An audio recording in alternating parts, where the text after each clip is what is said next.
느헤미야 시리즈 설교 이제 9장 10장 9장 마지막 절과 10장 부분을 통해서 우리가 이스라엘 백성들이 하나님과 맺었던 언약 세 가지 다짐에 대한 이야기를 하려고 합니다. 느헤미야 8장부터 10장까지는 이스라엘 공동체 안에 임했던 대부흥에 대한 기록이 되어 있습니다. 지난 시간에 우리가 살펴보았던 느헤미야 9장은 지난번 느헤미야 강의죠. 우리 학생들과 함께 예배할 때는 다른 설교를 했지만 그 느헤미야 9장은 이스라엘 백성들의 그 회개에 대한 것에 초점을 맞추고 있습니다. 그들이 하나님의 말씀을 들으면서 초막절을 지켜야 된다는 걸 알게 되고 초막절을 이제 처음 지내게 돼요. 그러면서 하나님의 말씀을 더 깊이 들으면서 자세히 듣다 보니까 그들이 얼마나 하나님의 그 기준에서 벗어난 삶을 살고 있는가를 깊이 깨닫게 됩니다. 그래서 그들은 초막절이 끝났지만 집으로 돌아가질 못하고 모여가지고 더 깊은 회개를 하게 됩니다. 금식을 하게 되고 하나님 앞에서 그들이 얼마나 잘못 살았는지를 하나님 앞에 고백을 하고 또 하나님의 말씀을 다시 새롭게 또 듣고 하는 시간들을 가졌습니다. 자, 그러면서 백성들을 대표해서 레위인 몇 사람들이 대표해서 이스라엘의 영광스러운 역사와 치욕의 역사를 돌아보며 하나님 앞에 공동 기도를 하게 됩니다.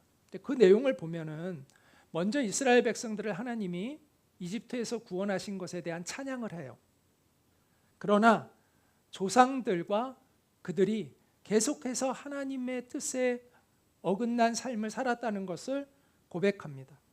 언약에 신실하신 하나님이 계속 참으면서 그들로 하여금 돌아오라고 하셨음에도 불구하고 그들이 계속해서 끝까지 하나님 앞에 거역했다고 고백을 합니다.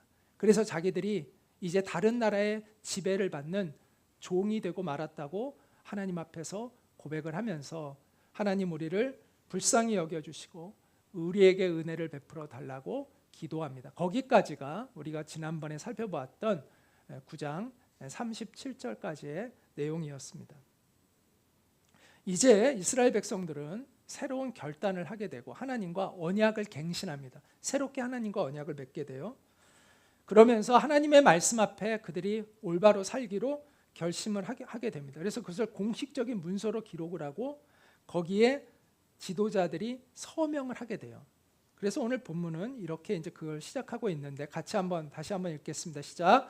이 모든 것을 돌이켜 본 뒤에 우리는 언약을 굳게 세우고 그것을 글로 적었으며 지도자들과 레위 사람들과 제사장들이 그 위에 서명하였다. 이제 오늘 본문은 이렇게 이제 시작을 하는데요.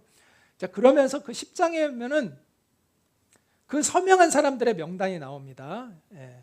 자, 총 몇 명인지 빨리 파악해 보세요. 예. 총 84명의 이름이 나옵니다. 예. 총독인 느헤미야가 맨 처음에 서명을 했고요. 제사장 대표 22명이 서명을 하고 레위인 대표 17명이 서명하고 또 그 외에 이제 백성의 지도자들 44명이 서명을 해서 총 84명의 명단이 나옵니다. 여기 서명이 나와요. 이렇게 자세하게 기록을 남겼다는 것은 뭘 의미할까요? 그만큼 얼마나 그들이 비장한 마음으로 결단을 했는가를 나타내고 있는 것이죠. 그러면서 본문은 크게 세 가지 이스라엘 백성들이 했던 다짐들이 나옵니다. 물론 그보다 더 많은 다짐들이 있었을 것 같아요. 그러나 가장 핵심적인 것들이 세 가지였어요.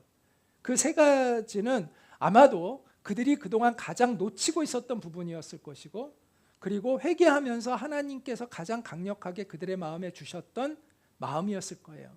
그래서 그 세 가지의 그 다짐들을 우리가 보면서 그들이 하나님께서 그들을 어떻게 회복시켜 가셨는가를 한번 생각해 보고자 합니다. 첫째, 자녀들을 이방인들과 혼인시키지 않겠다라는 결심을 하게 됩니다. 그래서 뭐라고 그들이 결심했냐면 이런 결심을 했는데 같이 읽어볼까요? 우리는 딸을 이 땅의 백성과 결혼시키지 않는다. 우리는 아들을 그들의 딸과 결혼시키지 않는다. 딸을 이방인에게 주지도 않고 또 이방인 며느리를 맞이하지도 않겠다. 이렇게 결심을 하게 됩니다. 자, 이 결심을 오늘 우리에게는 어떻게 적용해 볼 수 있을까요? 자, 먼저는 영적인 순결함이 중요하다는 것을 인식해야 합니다. 여기서 가장 중요한 것은, 자, 이방인들과의 관계를 끊어버리는 것은 지난 시간에도 제가 이야기를 했는데, 그것은 민족적 우월주의에 빠져서 그들에 대한 편견, 그들에 대한 무시를 하고자 했던 것이 아니라, 핵심이 뭐냐면 영적인 순결함을 지키는 거예요. 이방인의 풍속으로부터, 우상 숭배하는 풍속으로부터 그 이스라엘 백성들의 거룩함을 지키기 위한 그러한 결단이었다라는 것을 우리가 이해해야 합니다. 세상과 단절하는 것은 하나님의 뜻이 아닙니다. 그러나 우리는 세상과 구별되어 살아가야 합니다. 우리는 세상에 물드는 사람이 아니라 세상을 진리로 물들이는 사람으로 살아가야 합니다. 이 영적 순결함의 중요성을 이야기하고 있는 거예요. 자, 더불어서 우리가 또한 인식해야 할 것이 뭐냐면 가정의 중요성을 또한 여기서 우리는 인식해야 합니다. 자, 이스라엘 백성들이 영적으로 무너진 가장 중요한 이유는 가정이 무너졌기 때문이었습니다. 자, 가정은 하나님의 뜻을 이 땅에 이루어가는 가장 소중한 통로입니다. 가정도 교회도 굉장히 소중한 통로이죠. 우리 개인도 그렇지만 가정, 교회를 통해서 하나님은 역사하시죠. 그런데 이 신성한 가정이 되는 것의 핵심은 뭐냐면 부부가 한 마음이 되어서 하나님 앞에서 바로 서는 것입니다. 그런데 이스라엘 백성들은 이방인들과 무분별하게 결혼하다 보니까, 신앙이 없는 우상 숭배하는 사람들과 결혼을 하다 보니까 가정의 그 거룩함이 무너져 내렸습니다. 그리고 자녀들에 대한 영적인 교육도 실패하게 되었고, 이스라엘 공동체의 정체성이 흔들리고 말았던 것이죠. 그래서 그들은 그 악순환의 고리를 근본적으로 끊기 위해서 이방인들과는 결혼하지 않기로 결단을 했던 것입니다. 그 배경을 이해해야 돼요.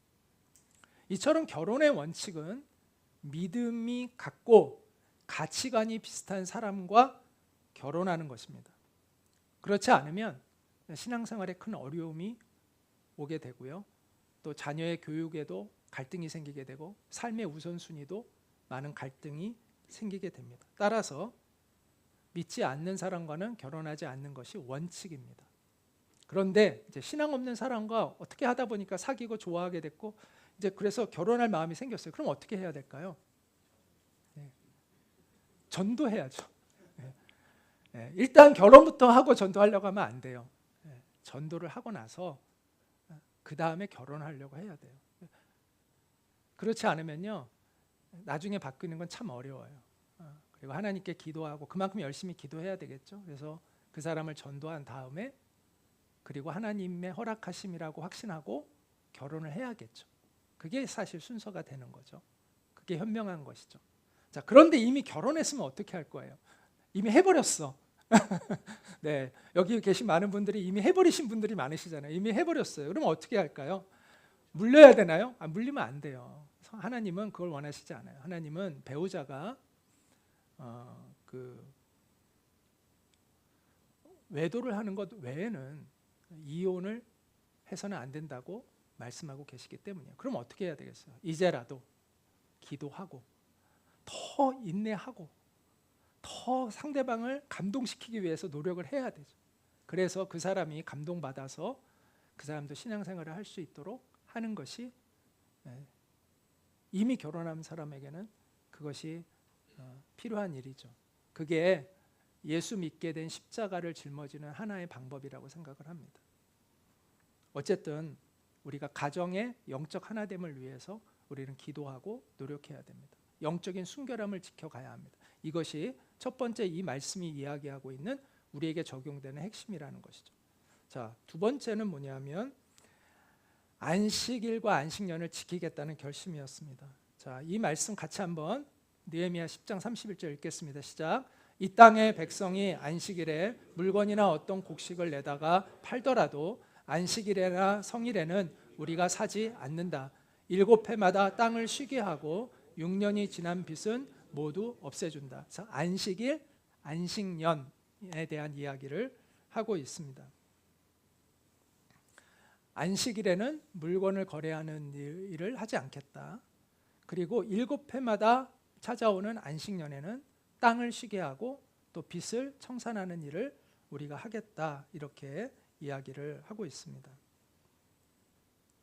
자, 여기서 우리는 안식일을 지킨다는 의미가 무엇인지를 한번 생각해 보아야 되는데, 자, 안식일에 대한 규정이 출애굽기 20장 10계명 중에 나오거든요. 뭐라고 되어 있냐면 안식일을 기억하여 거룩하게 지켜라. 엿새 동안은 힘써 너의 모든 일을 행할 것이나 일곱째 날은 네 하나님 여호와의 안식일인즉 너나 네 아들이나 네 딸이나 네 남종이나 네 여종이나 네 가축이나 네 문 안에 머무는 객이라도 아무 일도 하지 말라. 이는 엿새 동안에 나 여호와가 하늘과 땅과 바다와 그 가운데 모든 것을 만들고 일곱째 날에 쉬었습니다. 그러므로 나 여호와가 안식일을 복되게 하여 그날을 거룩하게 하였느니라. 이렇게 말씀하고 있습니다. 안식일은 말 그대로 쉬는 날이에요. 그런데 그냥 쉬는 게 아니라 주님 안에서 쉬는 날이라고 이해할 수 있습니다. 안식일의 주인이신 주님 안에서 내가 쉼을 얻는 날, 내 영혼이 회복되는 날, 우리가 일상에서 벗어나 하나님과의 깊은 교제의 시간으로 들어가는 날. 우리가 평일에도 우리는 주님과 함께 살아야 됩니다. 그건 당연한 거예요. 우리가 사나 죽으나 주님의 것이고 우리가 어디에 있든 주님이 우리의 주인 되셔야 되죠. 그런데 우리가 세상에 살다 보면 점점 이 초점이 흐려져요. 주님에게서. 그렇죠? 시간이 갈수록. 그러면 우리가 이제 기타줄 조율하듯이 일주일에 한 번 온전히 하나님 앞에 집중해서 다시 이 줄을 내 영혼을 조율하는 시간이 필요해요. 이게 안식일의 핵심이에요. 그런 시간이 있어야 평일에도 주님과 동행하는 삶을 살아가는 것이 가능한 것이죠. 그래서 이런 말이 있어요. 한번 읽어볼까요? 내가 안식일을 지키는 것이 아니라 안식일이 나를 지킨다. 외형적으로는 우리가 안식일을 지키는 것 같지만 실상은 안식일이 나의 나됨을 지켜준다는 거예요. 내 영혼을 지켜주고 내 정체성을 지켜주고 내 안에 있는 생명력을, 영적인 생명력을 지켜준다는 것이죠. 물론 우리는 유대인이 아니라 이방인 그리스도인이기 때문에 유대인들이 지키는 그런 방식으로 지금 안식일을 지키지 않습니다. 그러나 일주일에 한 번 우리가 온전히 주님께로 우리의 영혼이 나아가 조율되어지는 시간을 갖는 것은 여전히 필요한 일이죠. 본래 유대인의 안식일은 일주일 가운데 제7일이에요. 원래 일주일의 시작은 언제예요? 일요일부터 원래 시작이에요. 그렇죠? 그리고 언제가 끝이에요? 토요일이에요. 그래서 원래 안식일은 금요일 해질 때부터 시작해서 토요일 해질 때까지가 원래 안식일이에요. 유대인들은 지금 그렇게 지키고 있어요. 그런데 어떤 사람들은 유대인들과 같은 방식으로 우리가 안식일을 지켜야 한다 주장하는 사람들이 있어요. 안식일 지키라고 하지 않았느냐?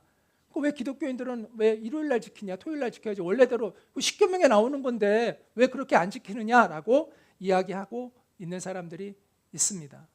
그런데 우리가 그렇게 지키지 않는 이유가 성경에 나옵니다. 성경에 이미 나와 있어요. 그게 뭐라고 나와 있냐면 골로새서 이렇게 나와 있어요. 먹고 마시는 일이나 명절이나 초승달 축제나 안식일 문제로 아무도 여러분을 이방인 기독교인들을 심판하지 못하게 하십시오. 그 당시에 유대인 기독교인들이 이방인 기독교인들에게도 너희들 할례 행해야 돼, 너희들 유월절 지켜야 돼, 너희들 안식일 지켜야 돼 이랬어요. 지금도 그런 사람들이 있죠. 그런데 뭐라고 얘기해요? 이런 것은 장차 올 것의 그림자일 뿐이요 그 실체는 그리스도에게 있다. 그러므로 더 이상 우리가 그것으로 인하여 제한받을 필요가 없다라는 게 성경의 가르침이에요. 그래서 지금은 유대인들 중에서 기독교인 된 사람들을 메시아닉 주라고 해요. 주가 이제 유대인을 얘기하는 거죠. 메시아닉 주. 예수님을 메시아로 믿는 그 유대인들이 있어요. 그 사람들은 안식일을 지켜요. 유대인이니까. 그런데 우리는 안식일을 지킬 필요가 없어요. 그리고 그것은 사도행전 15장을 자세히 읽으시면 교회가 그 당시에 이 논쟁을 가지고 결론을 낸 내용이 있습니다. 유대인 기독교인들에게는 할례나 명절이나 이런 것들을 지키게 할 필요가 없다라는 게 이미 결론이 난 거예요. 그래서 우리가 안식일을 지키지 않는 이유는 우리는 이방인 기독교인이기 때문이에요. 그리고 거기에 자유롭기 때문이고 교회가 이미 그것을 그렇게 결정해 주었기 때문이에요. 오직 그리스도를 믿는 것 외에는 다른 것도 우리가 요구할 필요가 없다라는 것이 교회가 내린 결론이에요. 왜냐하면 그와 같은 율법의 규정들은 예수 그리스도가 오시기 전에 의미가 있었는데 이제는 예수 그리스도로 더 이상 그런 것이 그것은 그림자였을 뿐이다. 예수 그리스도의 그 은혜를 상징하고 있는 그림자였을 뿐이고 이제는 실체가 왔기 때문에 더 이상 거기에 매일 필요가 없다라는 것이 교회의 가르침입니다. 그 성경 말씀의 가르침이라는 것이죠. 자, 그렇기 때문에 우리는 더 이상 여기에 매여 있지 않습니다. 자, 그러나 그 명절들이 의미했던 의미, 율법이 의미했던 그 본질적인 의미들은 지금도 여전히 우리에게 필요한 것이죠. 그 의미는 그걸 그대로 지키지는 않아도.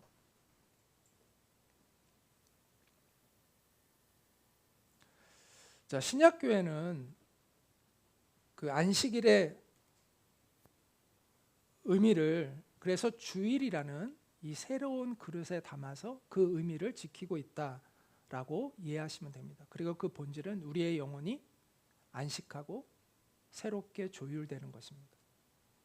자, 주일을 보내면서 여러분은 재충전되고 있다고 느끼세요? 아니면 소모되거나 방전되고 있다고 느끼세요? 네, 충전되면 주일을 잘 보내고 계신 거고요. 방전되고 있다. 이러면은 뭔가 좀 조정을 하셔야 돼요. 저는 교회에서의 봉사도요, 충전이 돼야지 방전이 되면 안 된다고 생각을 합니다. 우리가 교회 프로그램에 의해서 막 그냥 무조건 막 정신없이 막 보내는 것이 좋은 것은 아니라고 생각해요. 또 여러분이 일도 마찬가지예요. 주일에도 내가 이 일 때문에 막 정신이 없다? 이것은 안식일의 정신과 많이 벗어나 있는 겁니다. 하나님이 우리를 창조하셨을 때는 일만 해갖고 효율성이 없어요. 적절히 쉬어주는 시간들을 통해서 일과 쉼이 조화를 이루어서 우리가 생산성을 낳을 수 있도록 만드셨어요. 그래서 옛날에 공산주의가 정권을 잡고 나서 일요일 쉬는 걸 없앤 적이 있어요. 그런데 다시 돌아갔어요. 왠지 아세요? 생산성이 더 떨어졌기 때문에. 매일 하루도 쉬지 않고 일을 하면 더 잘할 것 같죠? 결과는 그렇지 않았습니다. 이게 창조 원리예요. 그리고 이 안식일의 중요성은 뭐냐 하면은 나만 쉬는 게 아니에요. 다른 사람들도 쉬게 해주는 거예요. 그래서 신명기에 보면은 여기 뭐라고 안식일에 대해서 이야기할 때 아까 그 출애굽기도 마찬가지지만 신명기에서도 강조하는 게 뭐냐 하면은 너의 종들조차도 안식하게 하라라는 거예요. 이거는 그 당시에 엄청난 인권이에요. 종들에게 무슨 안식을 줘요? 종들은 뭐 하루 종일 그냥 일시키는 가축과 같은 건데 무슨 안식을 줘요? 그런데 하나님은 너만 쉬는 게 아니라 너희 종들도 쉬게 하라는 거예요. 그래서 안식일을 주신 것은요, 엄청난 인권의 신장이에요. 노예들이 만약 안식일이 없잖아요. 그럼 노예들은 언제 쉬겠어요? 그 당시에. 근데 하나님이 안식일을 딱 규정해 놔서 종들도 쉴 수 있게 해주셨다는 거예요. 이 정신을 우리가 기억해야 돼요. 자, 이 말씀에 비추어 보면, 자, 주일날 가게를 운영하는 크리스찬이 있어요. 어떤 직업은 주일날 일을 할 수밖에 없는 또 직종이 있잖아요. 자, 그런데 본인은 교회 가기 위해서 쉬어요. 그런데 직원들 중에 교회 가고 싶어하는 직원은 못 가게 해요. 그럼 이게 안식일을 지키는 걸까요? 하나님이 기뻐하시는 일일까요? 그게 아니겠죠. 그럼 어떻게 해야 될까요? 정말 일할 수밖에 없다면 오후에는 자기가 나가서 일해주면서 너는 교회 갔다 와, 오후 시간이라도 교회 예배 드리고 와, 이렇게 해주는 게 이 정신에 합한 거죠. 자기는 하루 종일 그냥 교회에서 보내고 다른 기독교 직원들, 교회 가고 싶어하는 직원이 있는데도 너는 직원이니까 일해 라고 한다면 이것은 하나님이 기뻐하시는 방법이 아니겠죠. 예수님은 안식일의 형식적인 규정을 어기셨어요. 그 율법학자들이 볼 때는 어긴 거죠. 예수님의 행위가 그들의 규정에 보면 어긴 거예요. 그러나 예수님은 하나님이 안식일을 만든 본래의 목적을 하셨기 때문에 거기에서 병자들을 고치고 사람들을 회복시키는 일을 안식일에 하셨던 거예요. 자유롭게. 왜냐하면 안식일의 본질에 충실하셨던 것이죠. 이처럼 예수 그리스도 안에 있는 진리는 우리의 영혼을 자유롭게 하고 따뜻하게 만들어줘요. 그런데 종교에 갇혀 있는 규정은, 규율은 우리의 영혼을 옥죄고 메마르게 만들어요.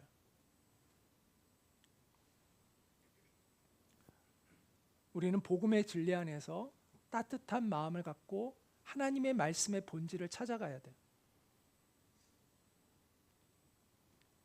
그리고 안식을 중요하게 여기는 것은 믿음의 공동체, 믿음의 기업의 특징이 되어야 한다고 생각해요. 자, 크리스찬 기업이 다른 기업과 다른 것이 있다면 그것은 사람을 소중히 여기고 또 영혼을 소중히 여기고 안식을 소중히 여기는 것입니다. 물론 아무리 뜻이 좋아도 경쟁에서 이렇게 이길 수 없다면, 그러니까 생존할 수 없다면 비즈니스라는 건 의미가 없어지기 때문에 지혜롭게 잘 하긴 해야 되죠. 그런데 일과 안식의 균형을 잘 찾아가는 것이 필요한 일이고 또 그것은 불가능한 것은 아니라고 생각합니다. 쉬운 건 아니지만 불가능한 것은 아닙니다. 자, 어떤 사장님이 자신의 회사 직원들이 얼마나 열심히 일하고 있는지를 외부 손님에게 알리면서 자랑스럽게 이렇게 이야기했대요. 뭐라고 얘기했느냐 하면 우리 회사에서 일하다가 이혼한 애들이 많아. 그 말을 옆에서 들은 직원은 정말 자기 그 회사가 너무 싫어졌다고 합니다. 얼마나 오랫동안 일하느냐가 중요한 것이 아니라 얼마나 효율적으로 일하느냐가 중요하죠. 자, 우리나라의 노동 생산성이 OECD 국가 중에 하위권에 속하고 있다는 거 아세요? 자, 2023년 기준, 작년 기준 우리나라의 시간당 노동 생산성, 1시간에 노동자가 생산하는 그 가치가 44.4달러예요. 자, 그런데 미국은 몇 달러인지 아세요? 77.9달러예요. 거의 2배죠. 독일은 68.1달러, 프랑스는 65.6달러. 그만큼 우리가 선진국에 비해서 노동 생산성이 낮아요. 그게 무슨 말이냐면은 그 선진국에서는 6시간, 7시간 일할 때 우리는 10시간을 일해야 경쟁이 된다는 거예요. 그래서 우리가 밤낮 없이 일하는 거예요. 생산성이 낮기 때문에. 제가 경제 관련 기사를 전에 보다가 이런 내용을 읽은 적이 있는데 어떤 IT 기술자가 하도 막 휴식 없이 일하다 보니까 회사를 이제 떠났어요. 떠나가 환멸을 느껴가지고 떠나가지고 외국 기업에 취업을 했어요. 그 외국 기업이 시스코 시스템즈라는 외국 기업에 취업을 했어요. 굉장히 유명한 외국 기업이에요. 근데 이 기업에 했더니 근무 환경이 한국 기업과는 너무나 차이가 있더라는 거예요. 일을 너무 효율적으로 한다는 거예요. 경험이 많은 매니저가 일을 아주 효율적으로 배분해가지고 그래서 한국 기업에 있을 때는 맨날 야근을 했는데 여기는 야근을 거의 안 한대요. 그런데도 훨씬 더 효율은 높다는 거예요. 더 많은 성과를 낸다는 거예요. 한마디로 노동 생산성이 훨씬 높은 거죠. 이처럼 우리가 노동의 생산성을 높이고 노동의 부가가치를 높여야 됩니다. 그처럼 우리가 노동의 질이 향상될 때 휴식의 질도 향상되고 일과 휴식의 조화를 이룰 수 있습니다. 여러분들도 좀 그런 걸 고민했으면 좋겠어요.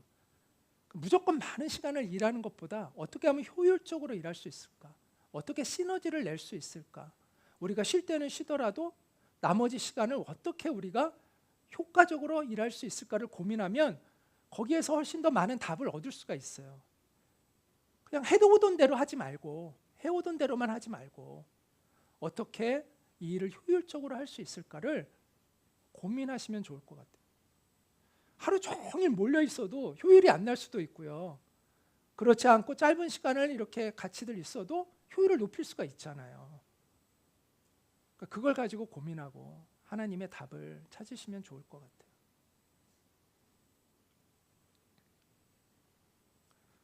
일을 없애는 것이 일이다. 이런 말, 유명한 말이 있잖아요.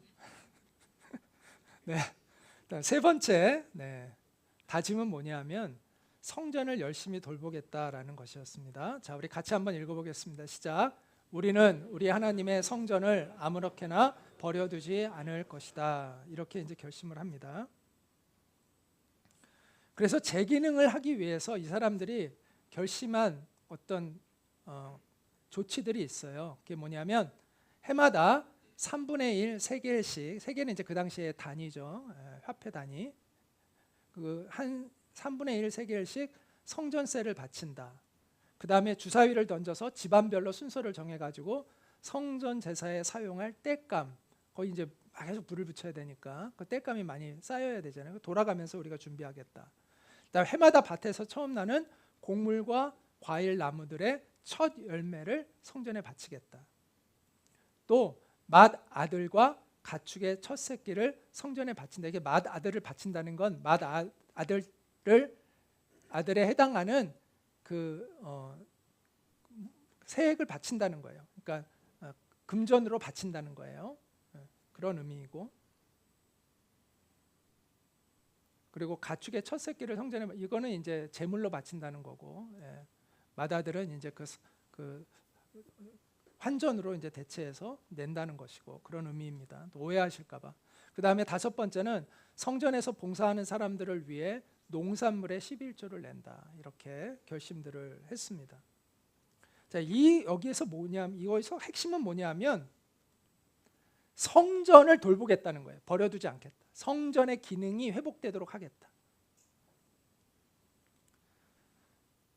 예배 공동체로서의 우리의 정체성을 확립하겠다. 우리에게 가장 중요한 것은 예배다. 예배 정체성을 회복하겠다라는 그러한 결심이라고 보시면 됩니다. 그걸 위한 조치였다고 이해하시면 돼요. 자, 구약 시대에 제사는 아무나 드릴 수 없었습니다.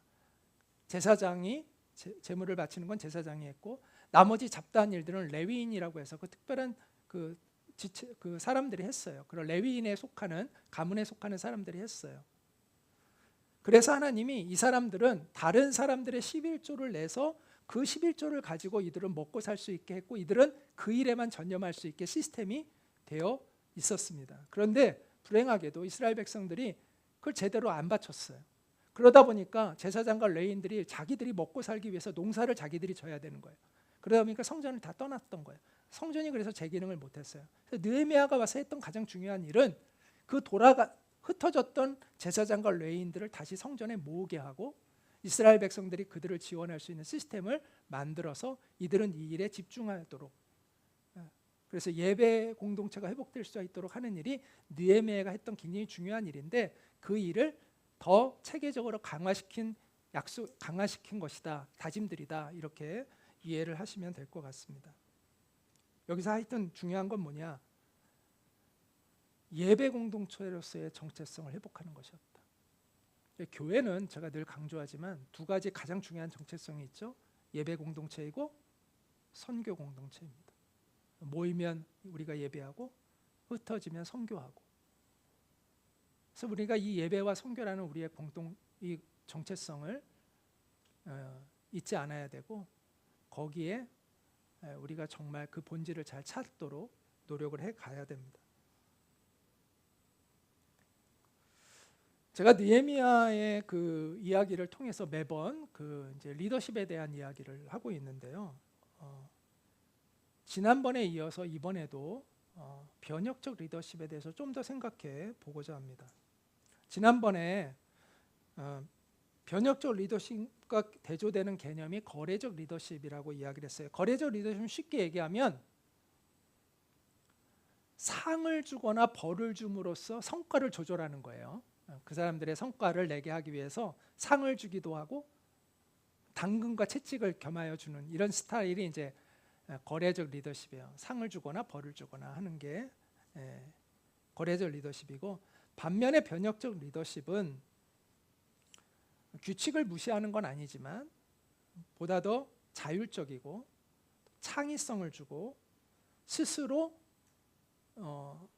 동기부여를 받아서 기여할 수 있도록 도와주는 그러한 리더십이 변혁적 리더십입니다. 영감을 주는 비전을 제시하고 마음이 하나가 되어서 그 목표를 향해 갈 수 있도록 격려하는 이런 리더십 스타일이 변혁적 리더십이에요. 자, 이 두 가지 중에 뭐가 옳으냐? 그 답은 없습니다. 상황에 따라 어떨 때는 거래적 리더십이 필요할 때가 있고요. 어떨 때는 변혁적 리더십이 필요할 때가 있는데, 일반적으로 단기적인 성과에서는 거래적 리더십이 필요하지만 장기적으로 그 공동체가 성장하려면 변혁적 리더십이 있어야 한다라는 것이 중론입니다.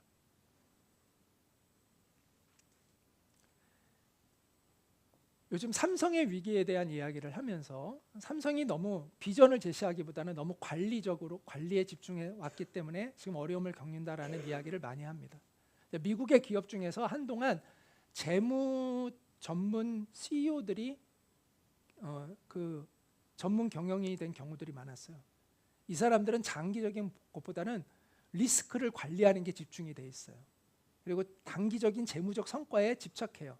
거기에 의해서 자기의 자리가 왔다 갔다 하니까, 그러다 보니까 장기적인 비전보다는 단기적인 목표를 하다 보니까 장기적인 비전들을 잃어버리고 회사가 제대로 성장하지 못하는 것이 있다는 것을 많이 인식하게 되었습니다. 그래서 미국도 지금 그러한 흐름이 많이 바뀌고 있거든요.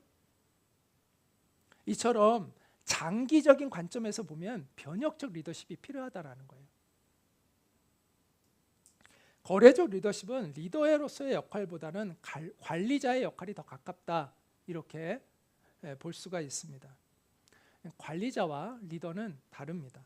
관리자는 효율성에 관심이 많지만 리더는 비전에 더 관심이 많아요. 관리자는 통솔하지만 리더는 이끕니다. 그러니까 통솔하는 것과 이끄는 것은 차이가 있죠. 관리자는 목표에 초점을 두지만 리더는 사람에게 초점을 더 둡니다.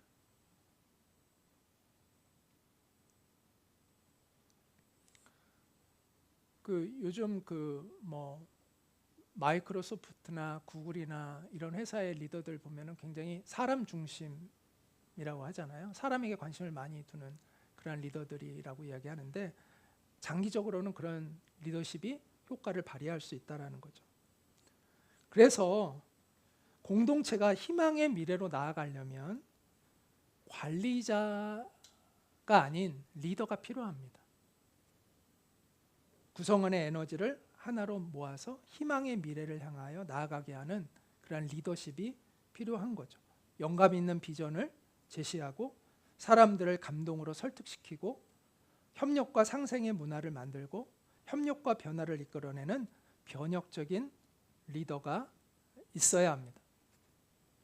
느헤미야는 그런 사람이었죠. 관리자는 문제를 발견할 때 그 문제를 가능한 한 덮어버리려고 하는 경향이 있습니다. 왜냐하면 문제가 드러나면 리스크가 많아지고 관리하는 데 어려움이 생기기 때문에요.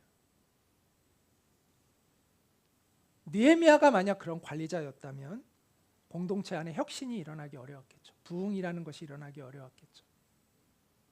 느헤미야가 리더였기 때문에 변혁적인 리더십을 발휘했기 때문에 혁신과 변혁이 공동체 안에 일어날 수 있었고, 그것이 그들의 미래를 위한 기초가 되었습니다.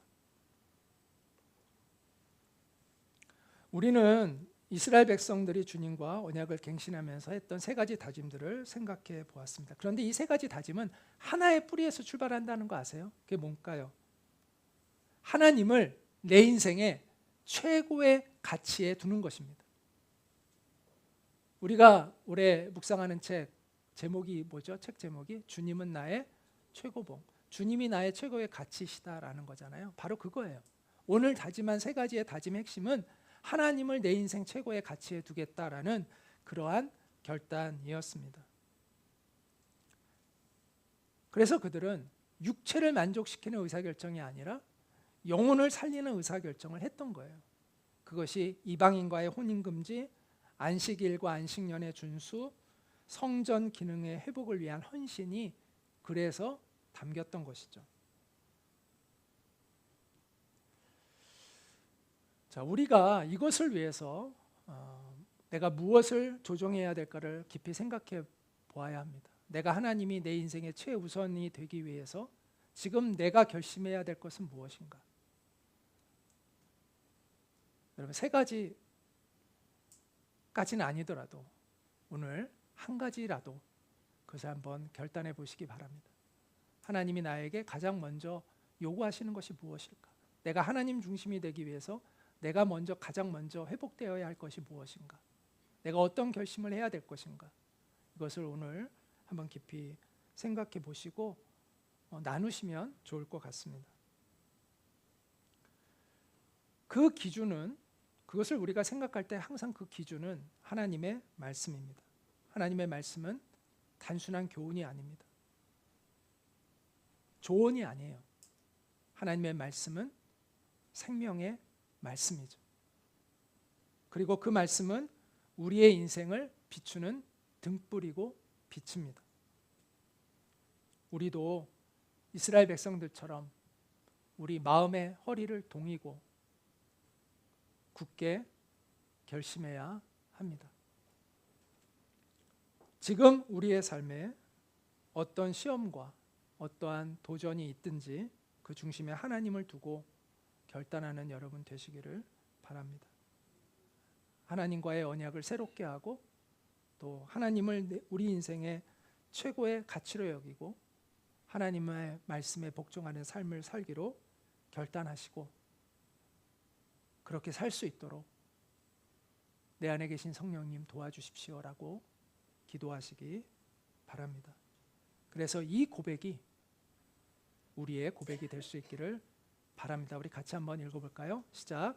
하나님이여, 내 마음이 확정되었고 내 마음이 확정되었사오니 내가 노래하고 내가 찬송하리이다. 아멘. 네, 우리 같이 잠깐 기도하도록 하겠습니다. 주님, 제가 어떤 결심을 해야 할지, 제가 주님이 내 인생에 최우선되지 못하는 부분이 있다면 그것이 무엇인지 하나님 알려주시기를 원합니다. 그래서 제가 새롭게 그 부분들을 조율하고 주님께로 조정할 수 있게 하여 주시기를 원합니다. 우리 인생의 정말 최고의 가치가 우리 주님이 되시기를 원합니다. 주님과 동행하는 삶을 살아갈 수 있는 우리가 되게 하시고 하나님의 선하신 뜻을 이루어가는 빛과 소금의 역할을 우리의 삶의 현장에서 감당해 나갈 수 있는 하나님의 거룩한 백성이 되도록 도와주시기를 원합니다. 주님, 우리를 진리로 인도하여 주시옵소서라고 우리 잠시 기도하도록 하겠습니다. 기도합니다. 그렇습니다. 하나님, 오늘 우리에게 말씀하시는 주님의 음성에 우리가 귀를 기울이고 하나님이 가르쳐 주신 그 진리의 말씀 앞에 우리가 서기를 원합니다. 우리가 놓치고 있는 것들을 알게 하시고 벗어난 것들을 깨닫게 하셔서 주님께로 돌이킬 수 있는 우리가 되게 하여 주시고 우리의 삶의 중심을 다시 바르게 세울 수 있는 우리가 되게 하여 주시기를 간절히 기도합니다. 주님이 정말 우리 인생의 가장 소중한 분인 것을 확증하며 살아갈 수 있는 우리가 되게 하여 주시옵소서. 우리의 마음이 주님을 향하여 확증되어지게 하여 주시고 우리가 믿음의 삶을 살아갈 수 있도록 성령님께서 우리를 도우시고 이끌어 주셔서 하나님의 그 약속의 땅으로 힘있게 나아갈 수 있는 우리의 인생들이 될 수 있도록 하나님의 뜻을 이루는 아버지 성결한 인생이 될 수 있도록 주님 우리를 인도하시고 이끌어 주시옵소서. 우리를 진리로 이끌어 가시는 주님께 감사를 드립니다. 그리고 우리를 향해 무한하신 인내로 우리를 참으시며 우리를 포기하지 않고 하나님의 사랑으로 이끌어 주시는 주님께 감사를 드립니다. 우리가 주님의 이 사랑 안에서 주님의 이 은혜 안에서 주님께로 온전히 돌이킬 수 있는 저희들이 되기를 원합니다. 우리가 주님의 그 기준에서 벗어나 있는 것들을 알게 하시고 우리의 삶을 다시 조율할 수 있게 하시고 주님의 뜻에 맞출 수 있게 하여 주시고 주님과 동행하는 복된 삶을 살아갈 수 있게 하여 주시고 하나님의 언약 위에 굳게 서서 믿음으로 승리하는 삶을 살아갈 수 있는 우리가 되게 하여 주시옵소서. 주님이 우리 인생의 최고의 가치이심을 우리의 삶에서 증명하며 살아갈 수 있는 진정한 주님의 백성들이 될 수 있도록 은혜를 베풀어 주시옵소서. 예수님의 이름으로 기도합니다. 아멘. 이제는 우리의 유일한 소망 되시는 우리 주 예수 그리스도의 은혜와 하나님 아버지의 그 크신 사랑과 성령님의 교통하심이 주님 앞에서 새롭게 주님과의 언약을 갱신하며 주님의 뜻에 합한 사람으로 살아가기로 결단하는 사랑하는 우리 모든 성도들 위해, 또 지금도 필리핀에서 땀 흘리며 주님의 나라를 위해 헌신하고 있는 모든 우리 선생님들과 우리 학생들 위해 늘 함께 있기를 간절히 축원하옵나이다. 아멘.